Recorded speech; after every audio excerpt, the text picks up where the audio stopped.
Hello मेरे दोस्तों, आप सब कैसे हैं। उम्मीद करता हूं आप सब मस्त होंगे और अपने अपने पढ़ाई में पूरा जो है व्यस्त होंगे। तो चलिए आज की इस वीडियो में हम क्लास 9th का एनसीईआरटी की मैथ प्रश्नावली 1.1 को हल करने वाले हैं। और इस वीडियो में आपको बिल्कुल आसान तरीका से इसको आज समझेंगे। प्रश्नावली 1.1 में जितना सवाल है पूरा बिल्कुल सभी कंसेप्ट के साथ। तो आप लोग जो है वीडियो को लास्ट तक देखते रहिएगा, जरा भी वीडियो को मिस मत कीजिए, नहीं तो आपके समझ में नहीं आएगा। तो चलिए आप लोग वीडियो में लास्ट तक बने रहिए और देखते जाइए किस तरह से जो है स्टेप बाय स्टेप सवाल को सॉल्व करते हैं। देखिए 1 नंबर में सवाल दिया गया है, क्या शून्य एक परिमेय संख्या है, क्या इसे आप p/q के रूप में लिख सकते हैं, जहां p और q पूर्णांक है और q बराबर 0 नहीं है। q बराबर 0 नहीं है। इसको समझिए बाबू थोड़ा ध्यान से कि यहाँ पे कह रहा है कि p और q पूर्णांक है। तो पूर्णांक जो है होता है पूर्णांक संख्या माइनस इन्फिनाइट से लेके -5, -4, -3, -2, -1, 0, 1, 2, 3 डॉट डॉट डॉट, ये कुछ हो सकता है। पी और क्यू का मान जो है बाबू इसमें से कुछ हो सकता है। पूर्णांक है तो इसका जो है कुछ भी हो सकता है, लेकिन कंडीशन कर रहा है क्यू बराबर जो है बाबू ये 0 नहीं होना चाहिए। ये वाला 0 जो है क्यू बराबर नहीं होना चाहिए। यहाँ पे देखिए परिमेय संख्या होता है जो p/q के रूप में p/q के रूप में लिखा जा सके, जहाँ q बराबर 0 नहीं होना चाहिए। और सवाल में भी यही कह रहा है कि क्या आप शून्य को p/q के रूप में लिख सकते हैं। तो यहाँ पे लिखेंगे हाँ, क्योंकि देखिए यहाँ पे p बराबर 0 है, यहाँ 0 दिया गया, 0 दिया गया है, तो p बराबर बाबू 0 होगा। और 0 के नहीं कुछ नीचे में नहीं कुछ है तो हम 1 दे सकते हैं, और किसी भी संख्या में हम 1 से भाग देते हैं तो वह संख्या नहीं बदलता है। इसलिए हम 0 को 0/1 लिख सकते हैं। और ये जब 0/1 लिखा जाएगा बाबू ये परिमेय संख्या भी होगा, क्योंकि परिमेय संख्या का परिभाषा होता है कि जो p/q के रूप में लिखा जा सके, जहां q बराबर 0 नहीं हो। तो देखिए ये p/q के रूप में लिखा गया है, p बराबर 0 है और q बराबर 1 है। तो q बराबर 0 तो नहीं ही है, 1 है। जब 0 हो जाता तब ये परिमेय संख्या नहीं होता, ये अपरिभाषित हो जाता। यहाँ पे लिखेंगे हाँ, यहाँ लिखेंगे बाबू आंसर में हाँ, 0, 1 परिमेय संख्या है।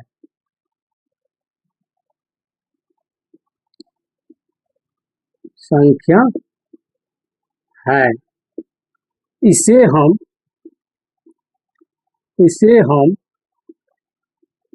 p/यानी 0/1, 0/, इसे का मतलब हुआ बाबू 0 को, किसको, 0 को 1, 0/1 के रूप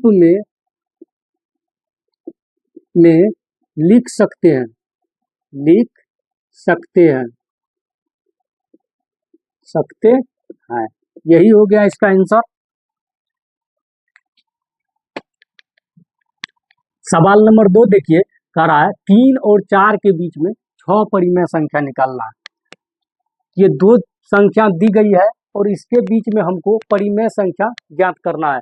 तो एक बात की आप लोग जो है ध्यान में रखें, अगर 2 परिमेय संख्या दिया गया हो और उसके बीच में परिमेय संख्या ज्ञात करना हो, तो 2 परिमेय संख्या के बीच में हम अनंत परिमेय संख्या ज्ञात कर सकते हैं। इसकी कोई गिनती नहीं है, हम जितना मर्जी उतना परिमेय संख्या ज्ञात कर सकते हैं।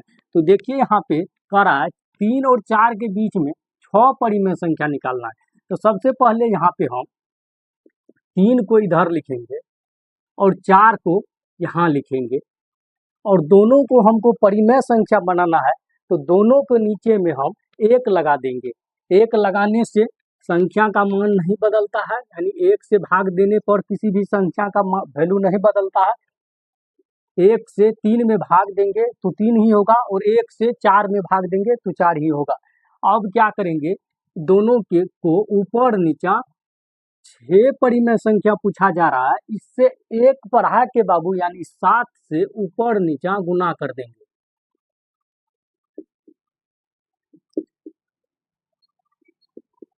इसको गुना करके यहाँ लिख लेंगे, 7 गुना 3 करेंगे तो 21 आएगा, और 7 गुना 1 करेंगे तो 7, 7 गुना 4 करेंगे तो 28, और 7 गुना 1 करेंगे तो 7। अब 21 और 28 के बीच में जितना संख्या है सबको लिख देंगे। 22/7, 23/7, 24/7, 25/7, 26/7, 27/7। ये देखिए 6 परिमेय संख्या निकल के आ चुका है। इस सब का अगर हम सॉल्यूशन करेंगे, मान निकालेंगे, तो ये 3 और 4 के बीच में ही ये सब संख्या आएगा। तो यही इसका आंसर हो गया। सवाल नंबर 4 देखिए, कर रहा है नीचे दिए गए कथन सत्य है या असत्य, कारण के साथ अपने उत्तर दीजिए। और ये 3 ठो कथन दिया गया है, यानी कंडीशन दिया गया है बाबू, और इसको हम पढ़ेंगे, और ये कथन सत्य है या असत्य है, इसका कारण के सहित अपना उत्तर को लिखेंगे। तो देखिए कैसे लिखते हैं। पहला कंडीशन देखिए क्या कह रहा है कि प्रत्येक प्राकृत संख्या एक पूर्ण संख्या होती है। तो सबसे पहले हम प्राकृत संख्या को समझ लेते हैं, ये क्या होता है। तो प्राकृत संख्या होता है बाबू, प्राकृत संख्या गिनती की संख्या को, यानी 1 2 3 4 ये डॉट डॉट करके बढ़ते जाएगा। अब पूर्ण संख्या क्या होता है, पूर्ण संख्या, पूर्ण संख्या जीरो से स्टार्ट होकर के और गिनती की संख्या को पूर्ण संख्या कहते हैं। जीरो सहित गिनती की संख्या यानी 0 1 2 3 4 5 ये भी डॉट डॉट करके बढ़ते जाएगा। और कथन में देखिए बाबू यहाँ क्या कर रहा है कि प्रत्येक प्राकृत संख्या एक पूर्ण संख्या होती है। अच्छा एक बात बताइए आप सब कि अगर ये जीरो को के आगे में देखे तो देखिए जो प्राकृत संख्या है वो सब के सब संख्या उठ के कहाँ आ गया है, पूर्ण संख्या में। जो भी प्राकृत संख्या है सब के सब उठ के कहाँ आ गया है, पूर्ण संख्या में। तो यहाँ लिखेंगे ये कंडीशन, ये कथन सत्य है, क्योंकि देखिए जीरो को छोड़ के बाद बाकी सब प्राकृत संख्या ही पूर्ण संख्या कहलाता है। देखिए है कि नहीं। तो यहाँ लिखेंगे 1 नंबर का आंसर सत्य है, ये कथन सत्य। अब इसका कारण भी देना है क्यों सत्य है, तो लिखेंगे क्योंकि, क्योंकि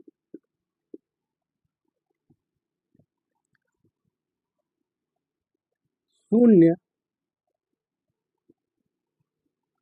सहित सभी प्राकृत संख्या मिलकर पूर्ण संख्या बनती है, पूर्ण संख्या बनती है।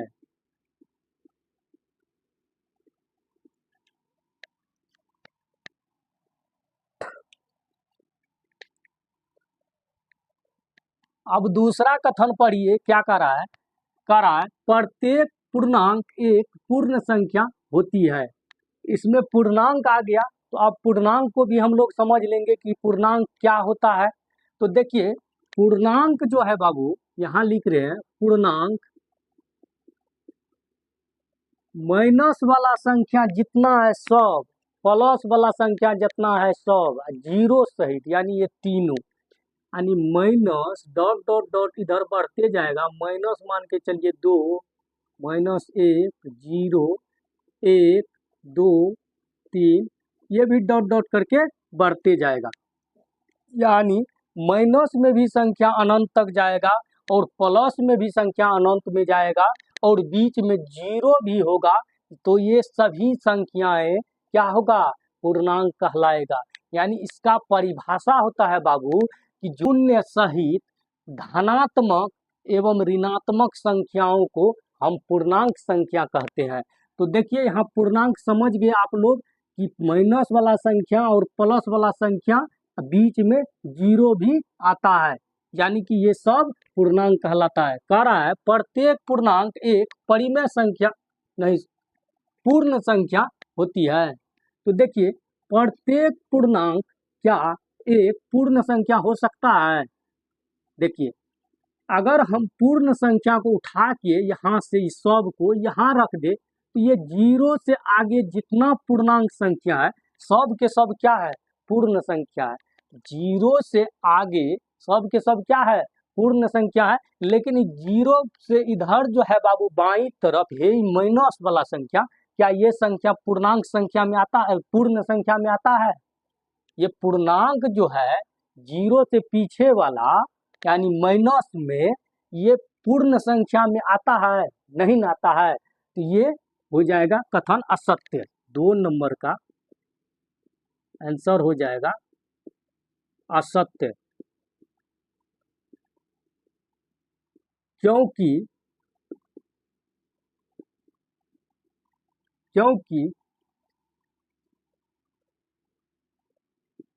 पूर्णांक शून्य सहित धनात्मक एवं ऋणात्मक संख्याएं होती है, जबकि पूर्ण संख्या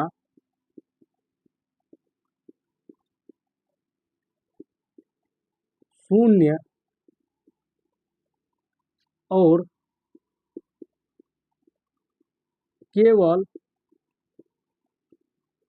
धनात्मक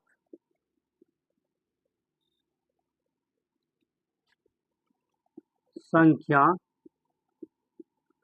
होती है।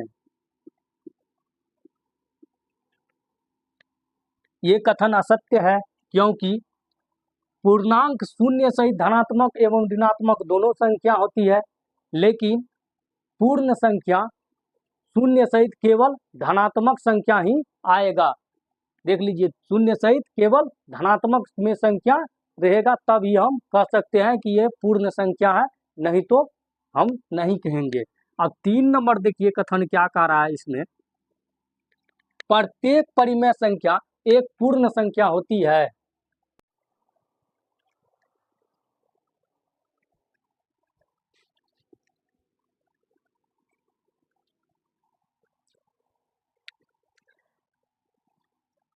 तीन नंबर कथन देखिए कह रहा है कि प्रत्येक परिमेय संख्या एक पूर्ण संख्या होती है। इसको थोड़ा ध्यान से समझिए कि परिमेय संख्या होता क्या है। परिमेय संख्या का परिभाषा होता है बाबू कि जो P बटे Q के रूप में लिखा जा सके, जहाँ Q बराबर 0 नहीं होना चाहिए। तो देखिए अगर हम बोले कि 1 बटे 1, 2 बटे 1, 3 बटे 2, 4 बटे 2, ये सब क्या है, परिमेय संख्या है। सब के सब क्या है, परिमेय संख्या है। और इतना ही उदाहरण से हम समझेंगे कि क्या सभी परिमेय संख्या पूर्ण संख्या हो सकता है। तो देखिए अगर हम 1 में 1 से भाग दे तो ये 1 आएगा, और 2 में 1 से भाग दे तो ये 2 आएगा, और अगर हम 3 में 2 से भाग दे तो ये 1.5 आएगा, और इधर देखिए अगर हम 4 में 2 से भाग दे तो 2 आएगा। और इस सब को मिलाइए, यहाँ पे पूर्ण संख्या लिखा हुआ है, क्यों 0 से स्टार्ट होकर के अनंत तक जो संख्या जाता है वह सब क्या कहलाता है, पूर्ण संख्या। तो अब देखिए एक तो इसमें देखिए यहाँ है 2 भी यहाँ है, लेकिन बाबू ये 1.5 जो है इसको खोजिए, इसमें कहीं पर है, यानी दशमलव में जो संख्या दिया गया है उस संख्या इसमें कहीं पे है, पूर्ण संख्या में नहीं है ना। ये प्रत्येक परिमेय संख्या पूर्ण संख्या नहीं हो सकता है।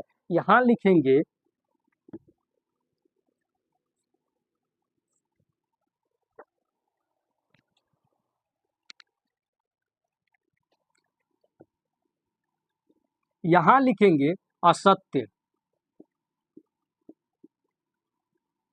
क्योंकि अभी तुरंत बताए हैं 3/2 परिमेय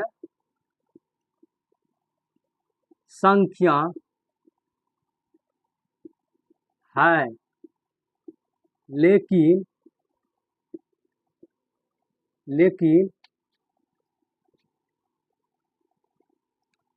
पूर्ण संख्या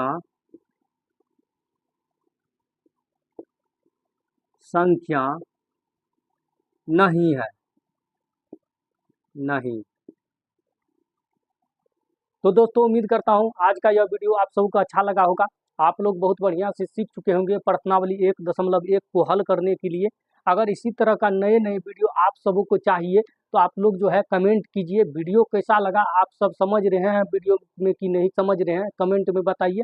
और अगर प्रश्नावली 1.2 का सोल्यूशन चाहिए तो आप लोग कमेंट कीजिए। और चैनल पे पहली बार हैं तो चैनल को सब्सक्राइब करके बेल आइकन को प्रेस जरूर कर दीजिए। मैं दीपक सर आप सबों के बीच हमेशा उपस्थित रहूँगा।